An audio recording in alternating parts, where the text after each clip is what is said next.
এখন দেশৰ ৰজাই এটা পৰীক্ষা কৰি চাব বিচাৰিলে যে তেখেতৰ ৰাজ্যৰ প্ৰজাসকলে নিজৰ জীৱনত সফলতা লাভ কৰিবৰ কাৰণে কিমান দূৰ প্ৰতিজ্ঞাবদ্ধ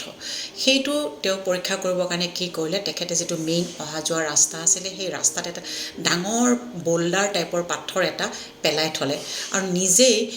মানুহবিলাকৰ প্ৰতিক্ৰিয়া চাবৰ কাৰণে গছ এডালৰ পিছফালে লুকাই থাকিলে তেখেতে দেখা পালে যিখিনি সময়তে লুকাই আছিলে যে বহুত মানুহ এই ৰাস্তাটোলৈ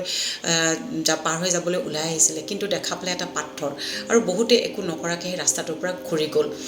কিন্তু সেইফালেৰে এজন শাক পাচলি বিক্ৰেতাও যাব ওলালে আৰু তেওঁ দেখা পালে যে ৰাস্তাত এটা পাথৰ তেওঁ পাচলিৰ বেগটো তলত থৈ সেই পাথৰটো অশেষ কষ্ট কৰি পেলাই ৰাস্তাৰ পৰা পাথৰটো গুচাই পেলালে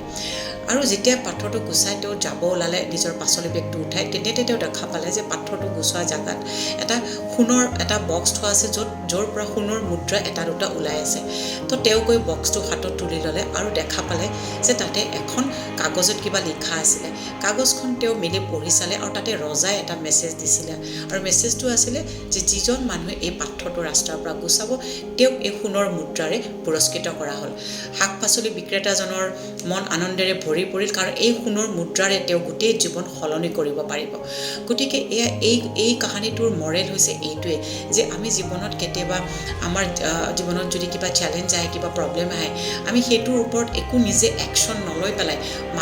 মানুহক দোষাৰোপ কৰি বহি থাকোঁ যেনেকৈ বহুত মানুহ এই ঘটনাটোক ৰজাজনক গালি সপনি পাৰিলে কিয় ৰজাই এনেকুৱা এটা কাম কৰিলে তো গালি সপনি পাৰিয়ে নিজে একো একশ্যন নোলোৱাকৈ ঘূৰি গ'লে কিন্তু পাচলিৱালাজনে সেনেকুৱা নকৰি তেখেতে নিজে এটা ৰেছপনচিবিলিটি লৈ পাথৰটো গুচাবলৈ চেষ্টা কৰিলে আৰু তেওঁ সফল হ'ল আৰু যাৰ বিনিময়ত তেওঁ ইমান সোণৰ মুদ্ৰা লাভ কৰিলে ঠিক তেনেকেই আমি যদি জীৱনত গোটেই বাধাবিলাক যিকোনো বাধা আহিলে সেই বাধাটোক যদি আমি সৰ্বশক্তি প্ৰয়োগ কৰি পেলাই গুচাই আমি আগবাঢ়ি যাব পাৰোঁ তেতিয়াহ'লে এই সোণৰ মুদ্ৰাৰ লেখীয়াকৈ আমিও আমাৰ জীৱনত ছাকচেছ আমি ক্ৰিয়েট কৰিব পাৰোঁ গতিকে এলাহ ভাৱ বাদ দি পেলাই নিজৰ কষ্টৰ ওপৰত বিশ্বাস ৰাখক নিজৰ চেষ্টাৰ ওপৰত বিশ্বাস ৰাখক তেতিয়া দিব এদিন নহয় এদিন আপুনিও সফল হ'বই